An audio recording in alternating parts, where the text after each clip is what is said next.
l'Agora, je suis persuadé, et la fête, c'est pareil, sera une réussite. On a le beau temps promis jusqu'à dimanche soir. Et bien, et surtout la convivialité, le beau temps, ça c'est important, la convivialité aussi, ça c'est assuré. L'humanité, on peut s'engager sur ces enjeux-là. Et alors, Rosa Moussaoui, qui va me présenter les invités de ce premier débat, encore un intervenant va arriver, mais il va vite être là. Donc, je rappelle le thème de ce débat, mais Rosa Moussaoui, journaliste à l'Humanité, vous en dira beaucoup plus.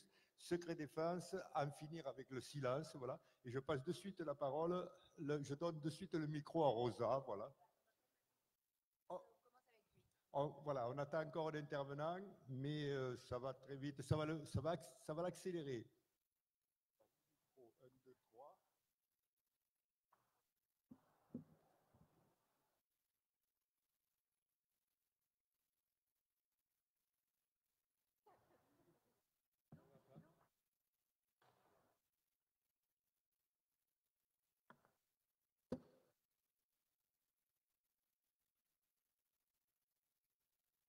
Alors, on va faire un appel. Nous attendons encore Elisabeth Borel, qui est dans les travées de la fête, qui va nous rejoindre en cours de route. Je ne sais pas si elle est déjà parmi nous. Si c'est le cas, je l'appelle à nous rejoindre. Mais on va quand même démarrer et puis on continuera tout à l'heure avec elle. D'abord, bonjour à tous et à toutes. Merci de votre présence à la Fête de l'Humanité pour ce premier débat de l'Agora que nous inaugurons. Je suis à la fois très heureuse et très émue de vous accueillir ici au lendemain du geste inédit par lequel l'État français reconnaît enfin, 61 ans après les faits, sa responsabilité dans l'assassinat de Maurice Audin, ce jeune mathématicien communiste qui a été assassiné en 1957 à Alger par les militaires français qui l'ont torturé. C'est un geste politique important qui met fin à un trop long mensonge d'État. Nous espérons évidemment que ce geste va ouvrir une brèche pour continuer inlassablement d'exiger la justice, la vérité pour Mehdi Ben Barka, pour Henri Curiel, pour Thomas Sankara, pour le juge Borel, pour Ghislaine Dupont et Claude Verlon, et pour tant d'autres dont les assassinats, toujours non élucidés, impliquent la complicité ou la responsabilité de l'État. Au printemps 2017, des proches de ces victimes, des magistrats, des journalistes, des avocats, des associations, des chercheurs, demandaient dans un appel la levée du secret défense dans ces affaires qui ne mettent pas en jeu la sécurité de l'État. Ces signataires jugeaient insuffisant l'autocontrôle instauré depuis 1998 par une commission administrative aux prérogatives lacunaires, limitées. Ils demandent en fait le contrôle par une juridiction indépendante de la notion et de l'usage du secret défense. Et c'est ce dont on va parler cet après-midi. Pour ce débat, secret défense, sortir du silence. Nous avons le plaisir d'accueillir Bruno Jaffré, qui est biographe de Thomas Sankara, qui anime le collectif Justice pour Sankara, Justice pour l'Afrique, et qui a été aussi une des chevilles ouvrières de ce collectif sur le secret défense. Elisabeth Borel, bonjour Madame Borel, je n'ai pas pu vous saluer. Magistrate, veuve du juge Bernard Borel, assassiné en 1995 à Djibouti. Bachir Ben Barka, qui préside l'Institut Ben Barka, il est le fils du leader tiers-mondiste marocain assassiné à Paris en 1965. À mes côtés, Sylvie Bréban, qui est rédactrice en chef à TV5 Monde, qui est la petite cousine d'Henri Curiel, ce militant communiste et anticolonialiste assassiné à Paris en 1978. Et ma consoeur et amie Sabine Mellet, journaliste à France 24, qui représente ici parmi nous l'association des amis de Ghislaine Dupont et Claude Verlon, nos confrères et consoeurs qui ont été assassinés en 2013 à Kidal, dans le nord du Mali. Je voudrais pour commencer me tourner vers toi, Bruno. Est-ce que tu peux revenir sur la genèse de cette initiative qui dénonçait les usages du secret défense comme relevant de la déraison d'État? Bon, écoutez, merci d'être venu. C'était difficile, il y avait la queue à l'entrée, etc. Mais bon, vous êtes là. C'est un sujet extrêmement important que moi j'ai découvert, je dois avouer, assez récemment. Je vais vous expliquer. Donc, comme j'anime un peu la campagne Justice pour Sankara, il se trouve que, je vais aller un petit peu vite, mais le juge Burkina, il y a eu une insurrection en octobre 2014 qui a chassé Blaise Compaoré du pouvoir. Et tout de suite, pour répondre à une des revendications essentielles de la population burkinabé, le gouvernement qui a été mis en place a tout de suite lancé une enquête, a demandé une enquête. Un juge a été nommé. Le juge a commencé à faire son travail et il a très rapidement demandé la levée du secret défense. Comme c'était un sujet que je ne connaissais pas et que que nous nous sentions un peu isolés pour affronter ce qu'on peut appeler une véritable forteresse, nous avons décidé donc de nous regrouper. Absolument, il faut tout faire avec amour. et volonté, et persévérance, etc. Courage. Et donc, ça a été de façon assez simple. On a commencé à contacter des gens. Et bon, je crois que Rosa voulait que je parle un peu de l'affaire Sankara elle-même, donc on va encore aller un petit peu vite là-dessus. Sankara est un dirigeant révolutionnaire, sans doute le plus important de la fin du XXe siècle, non seulement en Afrique, mais au niveau mondial. Donc je vous invite à le connaître un peu plus. Il a été assassiné le 15 octobre 87 par les hommes de Blaise Compaoré, qui était son meilleur ami, mais aussi son traître, on va dire. Et voilà. Et de plus on avance dans le temps, et plus il y a des soupçons en fait de la participation de la France à cet assassinat. Et donc toute la question est de savoir dans quelle mesure la France a participé. Donc au Burkina, il y a eu un blocage permanent de toute procédure judiciaire, sauf une qui s'était arrêtée qui était la procédure militaire. Et c'est ce qui a permis au gouvernement en 2014 de relancer la procédure, c'est qu'il y avait une procédure militaire qui était en cours. C'est pour ça que le juge qui gère l'affaire Sankara est militaire. Donc en France, nous avions demandé 2 fois une enquête parlementaire. La première fois, nous n'avons pas eu de réponse pendant 4 ans. La deuxième fois, nous avons une réponse de Barthelone qui expliquait que ça ne concernait pas la France, etc. Finalement, on n'a pas eu d'enquête parlementaire, mais Emmanuel Macron, pour des raisons essentiellement politiques, a promis, en allant au Burkina Faso, comme il voulait absolument séduire, on va dire, cette jeunesse burkinabé qui est très engagée, qui venait de renverser un dictateur et pour qui Thomas Sankara est un modèle, il a promis là-bas qu'il lèverait le secret défense. Donc je vais aller très vite maintenant sur le collectif. J'ai découvert donc des gens extrêmement divers. Nous avons des assassinats politiques, mais nous avons aussi ce que je voulais dire très fort, puisque les gens qui représentent ces affaires ne sont pas présents, c'est que c'est vraiment quelque chose qui peut arriver à n'importe lequel d'entre vous. Vous pouvez vous trouver dans un avion, dans un bateau de pêche, ou dans un immeuble même, je vais vous citer ces 4 affaires, et vous retrouvez soit avec une explosion, un bateau qui coule, probablement tiré vers le fond par un sous-marin, ou des avions qui explosent en vol. Et sur toutes ces affaires, il y a un non-lieu, alors qu'il y a de fortes présomptions pour que ce soit des affaires militaires. Et donc, on est tout de suite confronté au secret défense. Je ne sais pas si j'ai assez de temps, je peux encore faire la liste, mais je vais vous dire, je vais égrener très rapidement les affaires qu'il y a dans le collectif. Vous avez le massacre des tirailleurs sénégalais. Il y a à peu près plus de 300 morts. C'est à Tiaroy, c'est des Sénégalais qui ont été mitraillés par l'armée française parce qu'ils demandaient simplement qu'on leur paye leur solde. Ça, c'est en 1944. Vous avez les massacres d'Algériens à Sétif et la manifestation des massacres des Algériens le 17 octobre 61. Toutes ces affaires sont là-dedans. Bon, la disparition de Maurice Audin, vous allez en entendre parler beaucoup plus. L'assassinat du militant internationaliste Henri Gariel, la disparition et l'enlèvement de Ben Barka, le crash de la caravelle à Ajaccio-Nuis. Alors là, vous avez 95 morts et au bout de 50 ans, puisque c'est une des dates, c'est du temps qu'il faut pour que pour un certain nombre de documents soient ouverts, il y a de façon tout à fait récente l'ouverture du secret défense, l'assassinat de Robert Boulin, pour laquelle il y a eu un film très, très intéressant à la télévision. Vous avez un vol d'un avion au-dessus d'une île italienne où il y a eu 81 morts, l'assassinat de Sankara. Vous avez l'explosion de la Maison des Têtes à Toulon, où probablement par un missile, il y a eu 13 morts. Vous avez le rôle le rôle de la France dans le génocide des Tutsis. Il s'agit de savoir dans quelle mesure elle a participé. Vous avez 1 million de morts, selon les estimations. L'assassinat de Juge Borrell, le naufragé du Bugula de Brest dont je vous ai parlé, et enfin l'enlèvement des journalistes et l'assassinat des journalistes de RFI au Mali. Voilà, je m'arrête là.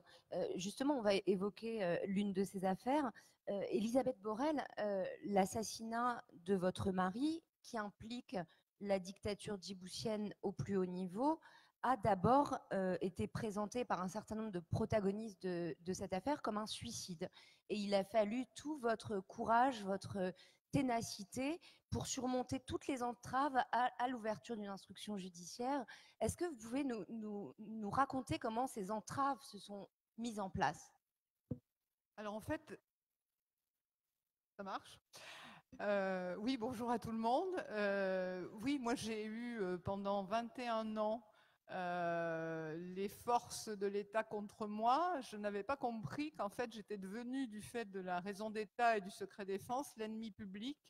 On vous montre toujours l'espion au SS 117, mais on ne vous montre pas les dommages collatéraux et ce que nous pouvons vivre, nous, quand vous êtes confrontés à ce genre de secret. Alors, les dysfonctionnements, comme je les appelais, en fait, c'est uniquement la réalité actuelle du secret défense, c'est-à-dire que quand une affaire criminelle se heurte à ce secret, eh bien, c'est la victime qui devient l'ennemi, qui devient l'espion, puisqu'on lutte contre les intérêts supérieurs de la nation qui sont protégés par ce secret. Et ça, je ne l'avais pas compris. Et donc, les dysfonctionnements, bah, écoutez, je les ai eus depuis le début, puisqu'on a commencé par me dire que mon mari s'était suicidé. Ensuite, on a décrit mon mari comme un homosexuel, un pédophile, un homme corrompu. On a également mis de la résine de cannabis dans les poches de son short pour expliquer qu'il se droguait. Heureusement, en France, on fait des investigations et on a vite compris que ce n'était pas vrai. Mais si vous voulez, il y a tout ce qu'on appelle les chantiers qui sont mis en œuvre par les services et ils ont une grande antériorité par rapport à nous, c'est-à-dire que quand vous êtes confronté à ça, vous débarquez, vous êtes sur une planète complètement inconnue et vous allez voir à la fois l'usage de la loi contre vous. Qu'est-ce que c'est la loi contre nous? C'est par exemple des règles de droit, la prescription. Au bout de 10 ans, votre dossier il est clôturé. Si le juge n'a plus rien à faire, on va faire un non-lieu.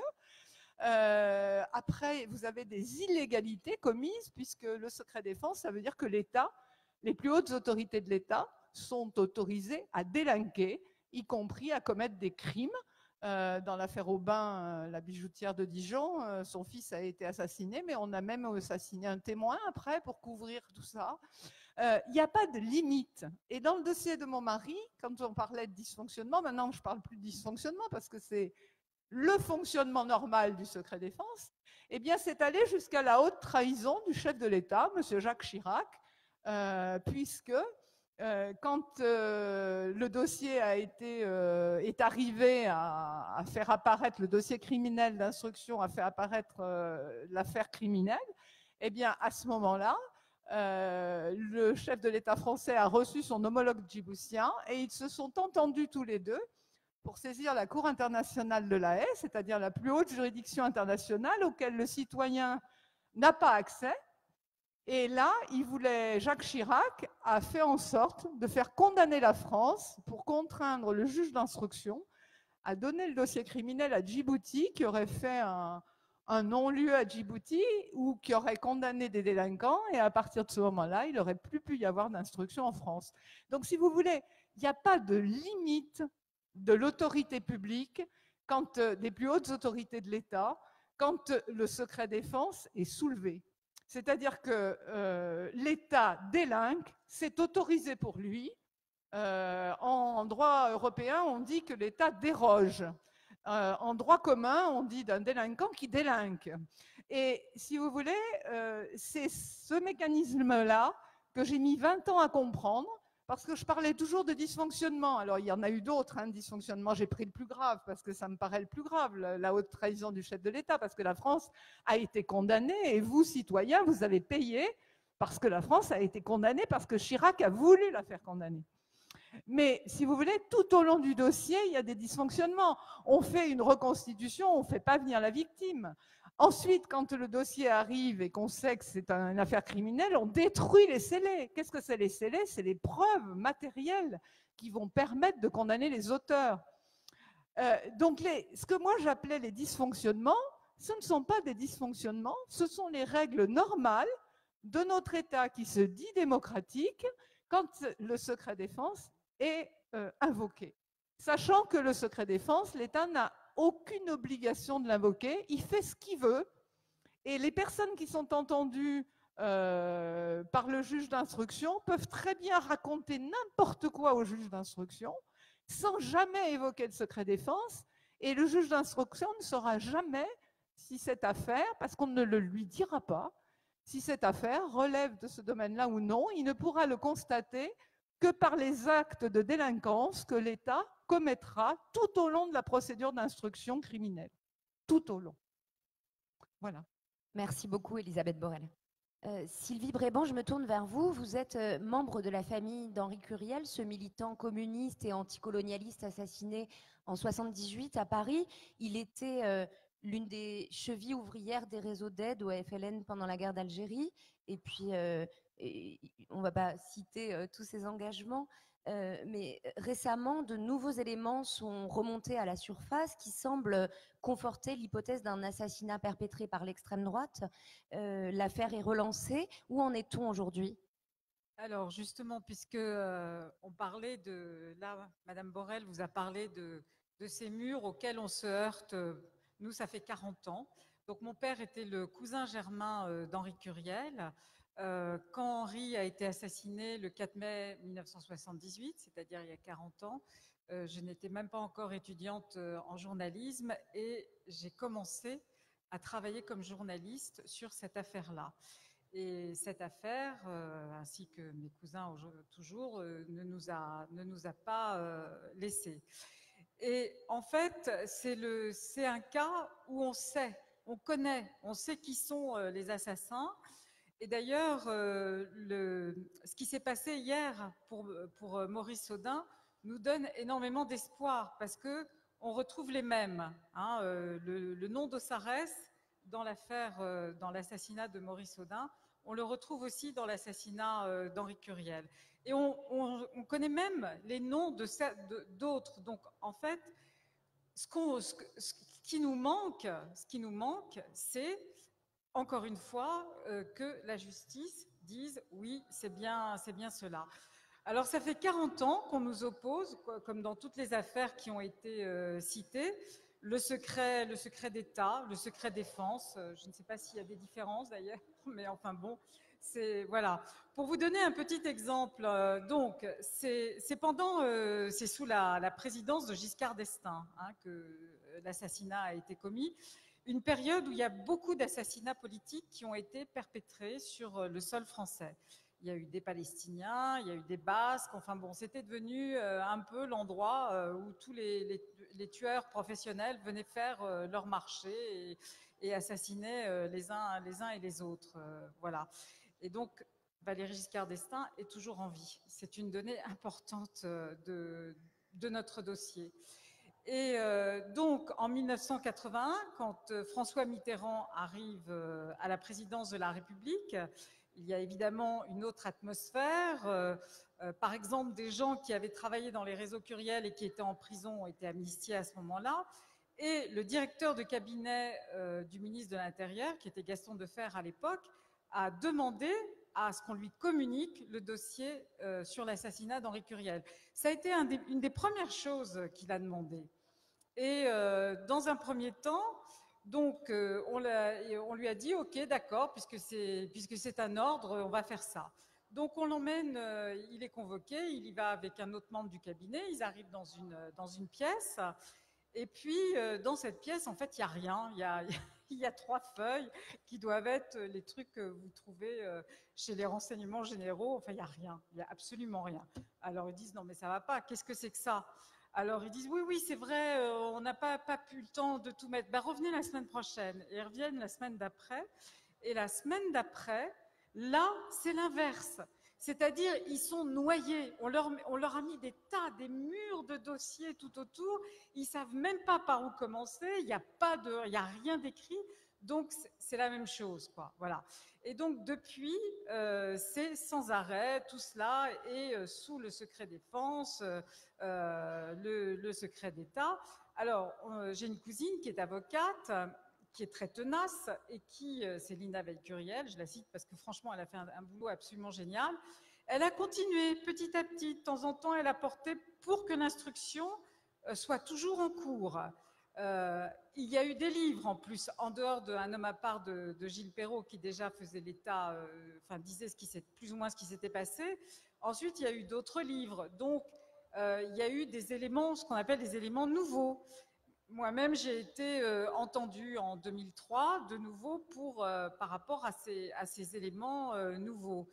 Et puis, il y a eu un moment où elle n'a plus réussi. Elle n'arrivait plus. Bon.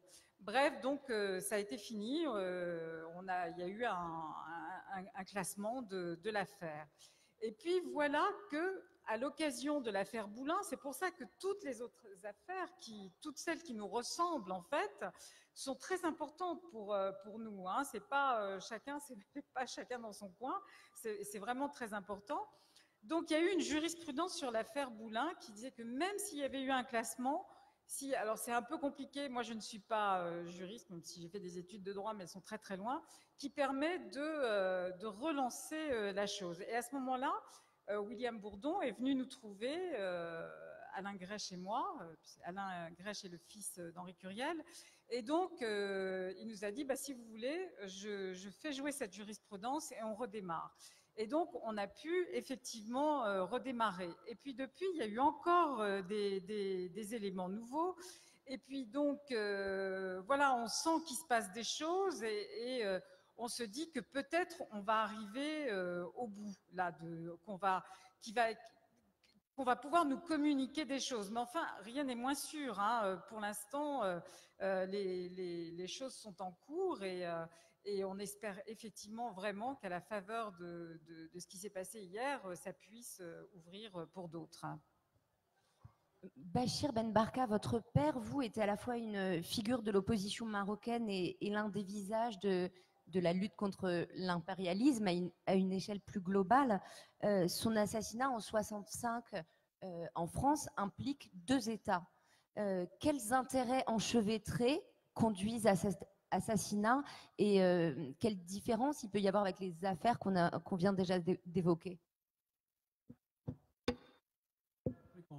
On peut comprendre la convergence d'intérêts qui a abouti à la disparition de mon père par son militantisme, son action au niveau marocain en tant qu'opposant au régime de Hassan II, mais aussi au niveau international en tant qu'organisateur de la lutte de solidarité, de la lutte des peuples pour leur indépendance, mais aussi de la lutte anti-impérialiste pour l'instauration des démocraties dans les pays nouvellement indépendants. Et c'est cette convergence d'intérêts qui aboutit à une convergence, je dirais, de services, donc une convergence de services qui a amené à sa disparition. Donc, en premier lieu, une décision politique de l'État marocain pour mettre fin à ses activités, et qui a pu trouver des complicités au sein des services secrets français, mais au sein aussi, je dirais, des services parallèles, de la police parallèle qui existait à l'époque dans le régime gaulliste, mais aussi des complicités au sein des services spéciaux, des services secrets israéliens et américains.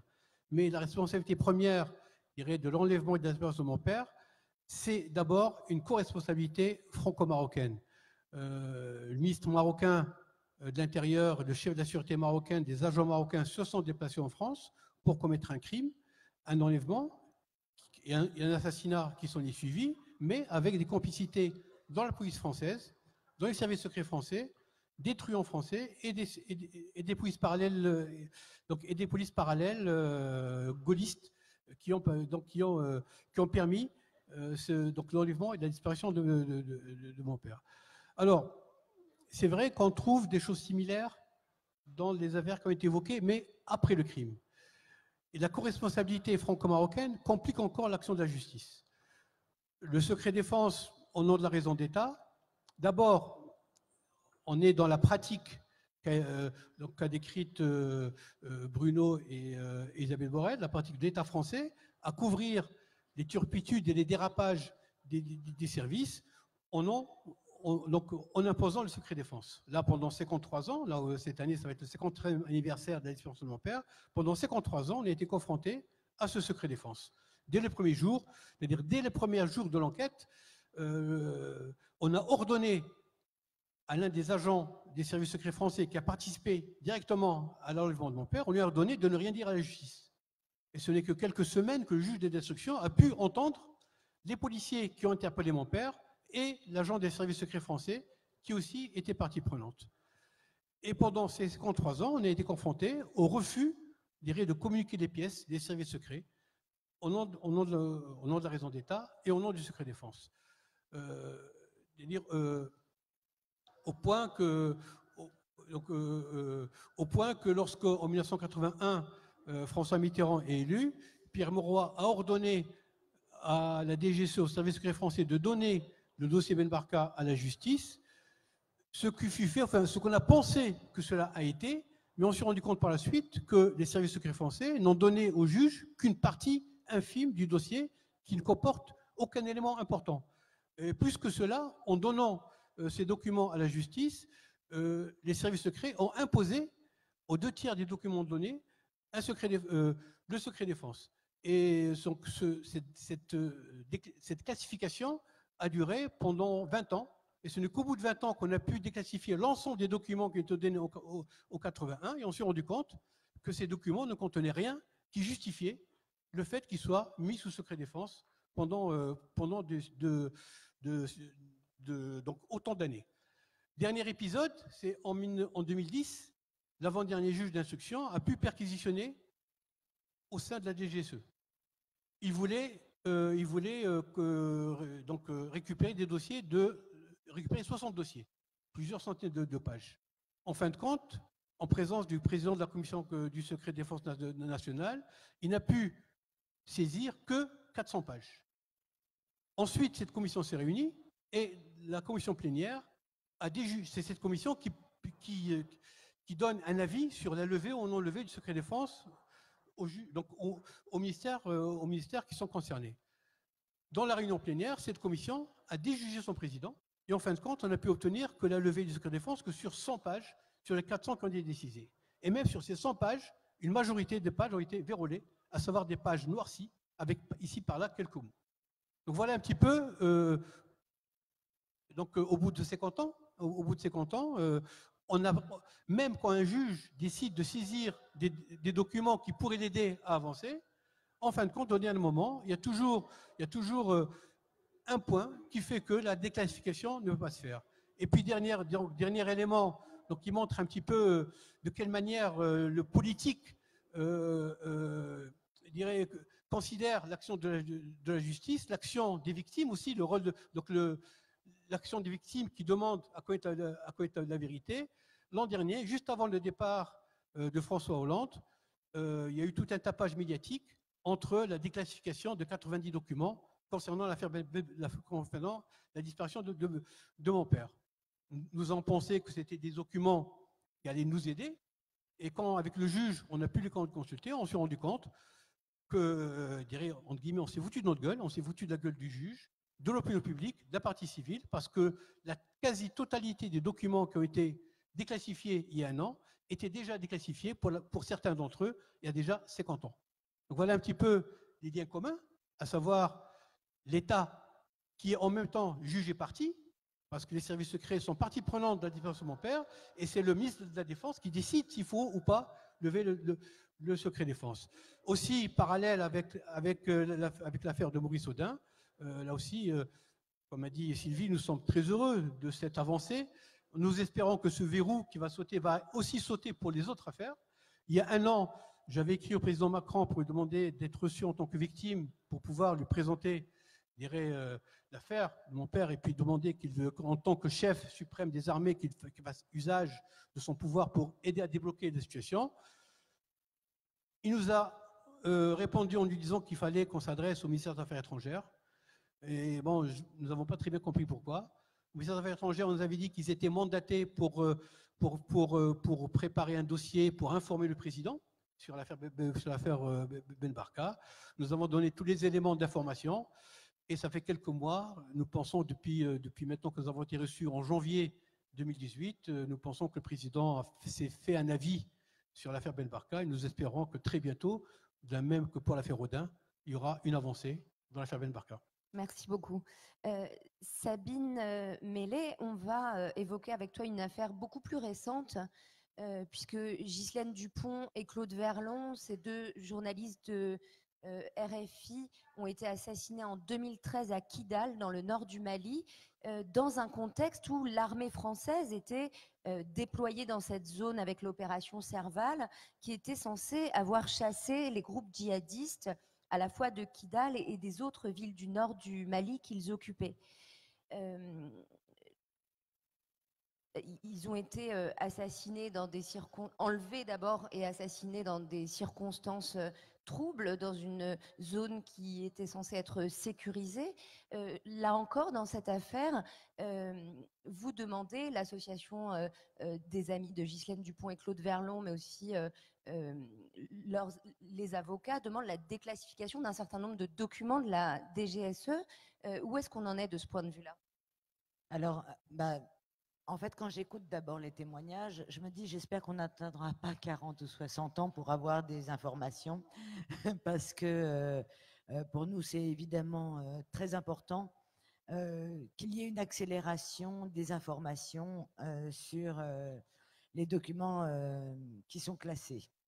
Alors, c'est vrai qu'on va revenir, comme Monsieur Ben Barka le dit, là, et enfin tous d'ailleurs, la grande difficulté, c'est d'avoir un blocage, en fait, au regard de la commission consultative de la déclassification du secret défense. À partir du moment où c'est une commission, évidemment, elle n'est que consultative, mais c'est elle qui prend les documents et qui passe ensuite par le ministère de la Défense pour pouvoir les redonner. Elle n'a aucune possibilité d'avoir un jugement extérieur et quelqu'un d'impartial et d'indépendant. Donc, on n'imagine pas qu'un jour, on va avoir, tant que ce système se met en place, est en place, on n'imagine pas qu'on va avoir tous les documents. Parce que nous, comme dans toutes les affaires, on est confronté à un grand silence, un silence d'État, évidemment. On a eu une centaine de documents déclassifiés et comme tout le monde, comme toutes les affaires, tous les documents étaient caviardés. Nous n'avions ni date, ni nom, ni rien qui nous permettait d'aller plus en profondeur sur cet assassinat. Alors évidemment, c'est compliqué. Encore une fois, Ghislaine et Claude ont été assassinés en 2013. Tous les acteurs sont là, présents. Et on sait aussi que l'armée a fait taire des témoins directs de cet enlèvement. On ne sait pas si ce sont ceux qui ont assassiné, mais en tout cas ceux qui ont enlevé. On sait aussi que AQMI a revendiqué l'enlèvement. Et ensuite, toutes les zones d'ombre sur est-ce qu'ils ont été assassinés parce qu'il y a eu un hélicoptère à côté? Est-ce que qui est passé, donc ils ont eu peur? Est-ce qu'ils ont été assassinés parce qu'ils cherchaient des informations sur l'enlèvement de Serge, enfin sur la libération des otages et l'argent? Est-ce que tout ça, on ne le sait pas et on ne pourrait le savoir que si on avait tous les documents qui sont passés par le renseignement français, parce qu'eux, ils ont tout. On sait qu'ils ont tout. Les renseignements français sont dans tous les pays du Sahel, au Mali, en Algérie, et il n'y a pas que les Français d'ailleurs. Il y a les services de renseignement américains, il y a les services de renseignement de partout. Ils ont des informations. Si ces informations, nous les avions nous aussi, on pourrait faire la lumière sur cet assassinat.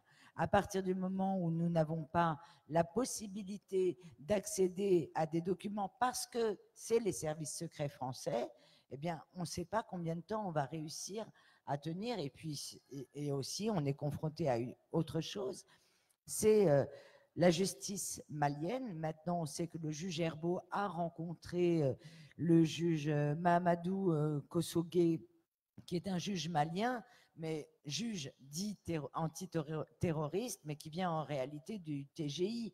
Donc, l'antiterrorisme, il ne connaît pas. Donc, en fait, il y a une sorte d'inertie où on voit bien que toute cette lenteur, tous ces blocages et ces bâtons dans les roues, on ne peut pas les appeler autrement, ne nous permettent pas de faire la vérité sur cet assassinat. Après, est-ce que aujourd'hui, puisqu'on doit penser à l'avenir et on doit penser à comment avoir de meilleurs documents sur la déclassification, est-ce que la solution, ce ne serait pas justement de changer tout le système? Et c'est peut-être là où... On peut enchaîner une dernière question qui s'adresse à vous tous. Quelle procédure est-ce qu'on peut mettre en place aujourd'hui pour empêcher que le secret défense ne serve à couvrir des crimes d'État dans des affaires où la sécurité de l'État n'est pas en jeu voilà, quelle procédure on peut mettre en place pour sortir de ce carcan du secret d'État? Bon, je pense que c'est assez compliqué parce que malgré tout, je ne sais pas si parmi vous, vous avez écouté cet été, il y a eu l'histoire d'Alan Turing qui a été retranscrite sur France Culture pendant une semaine. Et là, on s'aperçoit qu'effectivement, ils avaient donc, c'est l'histoire d'un Anglais donc, qui craque le code qui s'appelait Enigma, qui avait mis au point les Allemands. Et en fait, ils se sont tus. Les services anglais ont demandé à ce que le secret défense dure des années, parce qu'en fait, les Allemands ne se sont jamais aperçus que les Anglais avaient cassé leur code et donc savaient absolument tout ce que l'armée allemande allait faire, notamment pendant la guerre. Et à la suite de ce secret, il y a eu des navires civils qui ont été coulés par la marine allemande, alors que les Anglais savaient parfaitement qu'ils allaient les couler. Donc c'est vrai qu'il y a eu des crimes de, j'allais dire, oui, de centaines de personnes qui en gros ont été autorisées par l'État parce qu'il avait plus d'intérêt à continuer à écouter les Allemands pour savoir ce qu'ils allaient faire dans la guerre qu'à leur dire on a trouvé votre code et là vous allez faire couler ce bateau et nous on intervient. Donc c'est pas si simple que ça, c'est-à-dire que la raison d'État peut avoir un vrai fondement dans un État peut-être mondialisé, mais où il n'y a pas de réglementation pour les citoyens du monde. Donc il y aura une raison d'État. Ce qu'il faudrait, c'est arriver à ce qu'elle soit limitée aux vrais cas de raison d'État. Par exemple, nous, dans notre collectif, il y a, je pense, des affaires qui relèvent d'accidents, d'erreurs, de négligence, d'imprudence. Tous les accidents de la caravelle du Stika ou de la caravelle Nice-Ajaccio, je pense que c'est juste une erreur de tir de l'armée. Je veux dire, ça n'a rien d'un secret d'État. Enfin, il n'y a pas à couvrir une erreur d'un service. Or, en fait, on a élargi la classification à toute une sorte de dossiers qui ne relèvent pas de la raison d'État. Donc, moi, je pense qu'il y a deux axes dans ce qu'on devrait demander, nous, en qualité de collectif. Le premier, c'est de limiter le secret défense aux vraies raisons d'État. Alors, je ne sais pas comment le faire, je ne sais pas les techniques qu'il faut employer, je ne sais pas les contrôles qu'il faut mettre en place. Ça, c'est des choses qu'il faut discuter avec les professeurs de fac, de droit, et puis avancer. Et puis les services. Et puis, il y a les vraies raisons d'État. Et là, je pense que la solution, c'est effectivement d'instaurer un vrai contrôle et pas un autocontrôle de l'État. C'est-à-dire que je suis désolée, C'est très bien en 98 d'avoir instauré une commission consultative, mais je dois dire que ce serait mieux soit que les juges, que tous les juges judiciaires, les juges administratifs, comme les juges de la Cour des comptes, puisque eux sont tous habilités, il faudrait trouver un système pour que les autres magistrats puissent avoir accès, ou au moins puissent contrôler que lorsque l'État invoque un secret défense, ce soit un vrai secret défense, pas quelque chose pour couvrir une erreur, une faute d'un employé, d'un fonctionnaire. Ce n'est pas ça le secret défense. Les intérêts supérieurs de la nation, ce ne sont pas des erreurs des services. Ce n'est pas vrai. L'affaire Aubin n'aurait jamais dû exister. Et je crois qu'il faut effectivement arriver à permettre cette différenciation entre les vrais et les fausses, mais pour ça, ça passe aussi par une classification des documents qui soit plus rigoureuse. Je vais vous expliquer très rapidement. On parle beaucoup de classification et de déclassification. Qu'est-ce que c'est? Le secret défense, un document qui est secret défense, c'est un document qui porte une mention secret défense. S'il n'y a pas la mention, il n'est pas couvert par le secret défense. Et d'autre part, il faut que ça corresponde aux intérêts supérieurs de la nation. Ce sont les deux conditions qui ont été apportées par le Code pénal dans la définition du secret défense. Et c'est très important qu'il soit défini. Maintenant, il reste à mettre en place un vrai contrôle de cette définition qui, pour l'instant, à mon avis, est totalement défaillante. Parce que sans remettre à une commission consultative, quelle que soit j'allais dire, la sincérité de ses membres, peu importe, je veux dire, ce ne sera pas une juridiction, ce ne sera pas une décision qui sera motivée. Avant, elle paraissait au journal officiel, il semblerait que les textes aient changé. Alors ça, je ne le sais pas parce que je n'ai pas regardé les textes depuis 2016. Mais je pense vraiment qu'il faut instaurer un vrai contrôle et surtout interdire que des documents soient classifiés sans limite de durée. Ce n'est pas possible. Pourquoi ce n'est pas possible? Parce qu'en droit, on a une notion qui s'appelle la prescription. Un crime, il est prescrit en 10 ans. Eh bien, une déclassification, elle peut durer 50 ans et dans certaines matières, elle n'a pas de limitation de durée. Je parle de tout ce qui concerne les armes de destruction massive et donc du nucléaire. Merci beaucoup. Sylvie? Justement, là, on vient de parler du nucléaire. L'affaire Curiel, pour ça, est un bon exemple. Donc, parce qu'elle implique, c'est ça la grande difficulté, parce qu'on n'est pas dans un secret d'État, on est dans des secrets de plusieurs États et dans un certain nombre de ces affaires. Elle implique l'Afrique du Sud du temps de l'apartheid. Elle implique la France de Giscard d'Estaing. Elle implique des dictatures d'Amérique latine. Et elle implique aussi, à l'époque, déjà le conflit entre Israël et Palestine. Mais bon, plus sûrement, ce qu'on sait aujourd'hui, c'est que ce sont l'assassinat, il a été revendiqué, il a été signé. Donc en fait, c'est bien, nous on sait qui c'est. Ça a été revendiqué par un commando Delta. Donc le commando Delta faisait directement référence à la guerre d'Algérie et à l'OAS. Donc c'était les bras armés, les assassins de l'OAS. Et on sait même les noms. Bon, c'était des gens qui travaillaient, ils s'étaient recyclés comme mercenaires souvent en Afrique et en Amérique latine, au SARES, les opérations Condor, etc.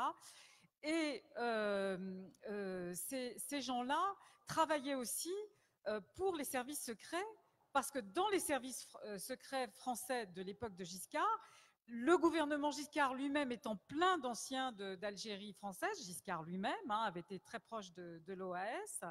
Donc en fait, on avait là tout un verrouillage absolu qui empêchait quoi que ce soit. Et quand on parle du nucléaire, ce qui s'est passé, ce qu'on pense qui a été le facteur déclenchant, il y avait eu des tentatives d'empêcher Henri Curiel de continuer à agir, de l'empêcher d'aider les militants anti-apartheid en Afrique du Sud, les militants de la paix entre Israël et Palestine, les militants qui se battaient contre les dictatures fascistes en Amérique latine.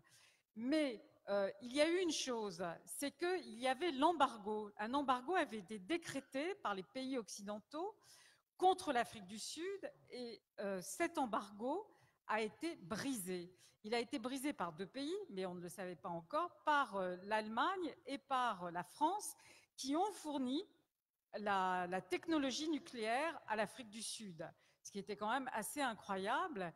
Et ça a été révélé. Et en France, et peut-être en Afrique du Sud aussi, et en Allemagne aussi, on a pensé que c'était, quand je dis on, vous voyez de qui je parle, on a pensé que c'était le groupe d'Henri Curiel qui avait donné l'information à la presse. Or, en fait, c'était l'ANC. Bon, mais peu importe, puisque tout le monde travaillait ensemble à ce moment-là. Et donc là, les enjeux étaient tellement énormes que après ça, on pouvait pas dire ce qui s'était passé. Donc là, on voit bien à quel point tout ça est complètement verrouillé et à quel point c'est difficile. Et donc, c'est l'investigation, c'est aussi les livres, les films, etc., qui peuvent débloquer les choses. Merci. Sabine, et puis ensuite Bruno, très rapidement sur cette question des réponses qu'on peut apporter. Oui, alors je pense que Madame Borel le disait tout à l'heure, en fait, c'est vrai qu'on se heurte en fait à qu'est-ce que c'est exactement le secret défense, hein, et comment lever ce soi-disant secret défense. Et nous, en fait, ce qu'on a envie de proposer aujourd'hui, parce qu'on pense que la France devrait se doter en fait d'un organe qui puisse être entre guillemets ou qui puisse nous permettre de lever d'être la juridiction du secret pour savoir où est-ce qu'on va, comment on déclassifie des documents pour pouvoir trancher et avoir des moyens d'investiguer. Parce que c'est ça, en fait, si on ne met pas quelque chose en place qui s'articule avec un juge d'instruction, on lui dit après oui ou non s'il peut aller jusqu'au bout, mais si on ne met pas en place un vrai juge d'instruction qui va pouvoir dire on va perquisitionner par exemple, je ne sais pas, au ministère de la Défense ou n'importe où, à l'armée, je sais, et ça pourrait être une solution et ça ne peut être que la seule solution parce qu'on ne peut pas s'adosser qu'à une commission qui n'est que consultative et je pense qu'il faut tout changer aujourd'hui et il y a urgence pour des gens comme nous, les amis de Ghislaine et Claude, et il y a urgence en fait pour tous ceux qui sont autour de cette table, parce que ça fait 40, 60 ans, comme je le disais, on peut pas continuer de faire semblant en fait d'avancer dans la justice. Merci beaucoup Sabine. Quelques mots Bruno, très rapidement. Alors, je voulais vous dire, enfin ce que je voulais dire, c'est que ce secret défense, c'est un élément qui montre que malgré ces déclarations d'intention, notre pouvoir n'est pas un pouvoir démocratique. Et donc, comme je vous ai dit au début que ça concernait tous les citoyens, parce que tout le monde peut recevoir un missile en prenant l'avion, si tant est que tout le monde prend l'avion, ce qui n'est pas le cas, mais en tout cas, on peut être dans un bateau, et donc ça concerne tout le monde. Et on est en fait dans la négation d'un des principes démocratiques, qui est la séparation des pouvoirs, la séparation entre le judiciaire et le pouvoir politique. Et c'est une des revendications que nous allons avancer. En fait, vous avez compris qu'on n'a pas de solution toute faite. On est justement dans notre activité, nous sommes en train de mettre au point des réflexions afin d'avancer des propositions concrètes. Mais il y a d'autres éléments et il y a une chose sur laquelle on est tous d'accord, c'est que toutes les affaires qui sont rassemblées dans notre collectif, on demande pour toutes ces affaires la levée du secret défense dans tous ses détails. Je vais vous donner quelques exemples quand même qui sont un peu révélateurs. Quand un missile, parce que une des raisons derrière, j'aurais pas le temps, mais moi j'ai fréquenté les archives des affaires étrangères pendant 3 semaines, je pourrais vous en raconter pas mal, mais bon, une des raisons qu'ils avancent, c'est que s'il y a un nom qui est dans le document, on ne peut pas vous le donner parce qu'il risque d'être assassiné si on sait que c'est lui qui a fait ça. Ce n'est pas notre problème, ça. D'abord, on n'a pas besoin de savoir son nom, on a besoin de savoir qui est responsable. Ce n'est pas l'agent des services secrets qu'on vise quand on demande la vérité. On demande l'État lui-même qui a pris ce genre de décision. C'est ça sur lequel on va aller. Et il y a une autre raison qui est très importante, c'est que nous nous battons aussi contre une idée que défendent tous nos présidents les uns derrière les autres, c'est qu'ils nous construisent ce qu'on appelle un roman national sur lequel il n'y a aucune raison que les Français ne connaissent pas la vérité. Il y a plein d'événements dans notre histoire de France sur lesquels le secret défense sert uniquement à voiler la vérité sur ce qu'a fait la France, que ce soit dans ses colonies, les tortures, bon, il y a l'affaire Audin, les massacres qu'il y a en Algérie, il y en a eu dans un certain nombre de pays, et c'est contre ça qu'on se bat. Et donc, on va prendre des initiatives publiques, et évidemment, c'est à vous à qui on fait appel. La démocratie ne concerne pas seulement les gens qui sont victimes du secret défense, elle concerne tout le monde. Et donc, quand on va faire des initiatives publiques, nous savons très bien, nous sommes engagés dans un moment de pression contre le pouvoir politique. Nous avons écrit à Macron qui nous a renvoyé au Premier ministre, parce que nous savons qu'une réforme est en cours de discussion. Nous avons écrit au Premier ministre pour lui dire que nous voulons participer à ces discussions, et ça doit faire presque 2 mois maintenant, nous n'avons toujours pas de réponse. Donc nous allons très bientôt prendre des initiatives publiques pour nous faire connaître, et vous voyez qu'on a des journalistes dans notre collectif, et ça va beaucoup nous aider, mais ça nous aide encore plus, c'est quand on fait une initiative publique, il y a beaucoup de monde qui se présente et qui exprime sa solidarité. C'est effectivement un enjeu démocratique qui dépasse et de loin les familles des victimes et leurs proches. Bachir, quelques mots de conclusion très rapidement. Oui, c'est-à-dire, bon, dans l'affaire de l'espérance de mon père, il y a tous les ingrédients dont on a parlé, mais il y a un ingrédient supplémentaire, c'est la dimension politique des complicités franco-marocaines et du blocage qui est dû aussi à la raison d'État franco-marocaine. Pendant longtemps, on nous avait dit, ben oui, il y a notre ami le roi Hassan II, donc il ne faut pas le fâcher. Aujourd'hui, on nous dit, ben, il y a notre ami Mohamed VI, il est avec nous dans la lutte contre le terrorisme, donc il ne faut pas le fâcher. Donc, ce qui veut dire qu'aussi, que pour débloquer, au-delà de tout ce qui a été dit sur le secret défense, pour débloquer, il faut aussi une volonté politique franco-marocaine. Et aujourd'hui, s'il y a une volonté politique en France qui s'est manifestée hier dans l'affaire Audin, il faut aussi qu'elle se manifeste dans d'autres affaires, dans l'affaire Ben Barka, ne serait-ce que pour inciter les autorités marocaines à débloquer le dossier. Et dans un crime politique comme celui de l'assassinat de mon père, comme dans la mort de Boris Audin, qui est aussi une affaire politique, et aussi il faut une action politique. L'action des familles n'est pas suffisante. L'action des associations n'est pas suffisante. Heureusement qu'elles sont là. C'est celles qui portent les dossiers pendant 10, 20, 30, 40 ans. Mais il faut aussi une action politique de soutien. Et dans l'affaire Audin, la preuve a été faite que l'action politique peut payer. Et pour nous aussi, le soutien politique, comme a dit Bruno, il y a des initiatives qui vont avoir lieu, des rassemblements, des actions pour faire pression sur le pouvoir politique. Et là aussi, on a besoin du soutien de tous pour avancer. Merci beaucoup, merci à tous les 5. Le débat se poursuit sur ces questions-là avec une rencontre autour de l'affaire Audin au lendemain de l'heureux épilogue d'hier avec la reconnaissance du crime d'État dans l'assassinat de Maurice Audin. On espère évidemment fortement, comme l'a dit tout à l'heure Bachir Ben Barka, que cet acte de reconnaissance va ouvrir une brèche pour permettre de lever toutes les zones d'ombre dans les affaires qu'on vient d'évoquer.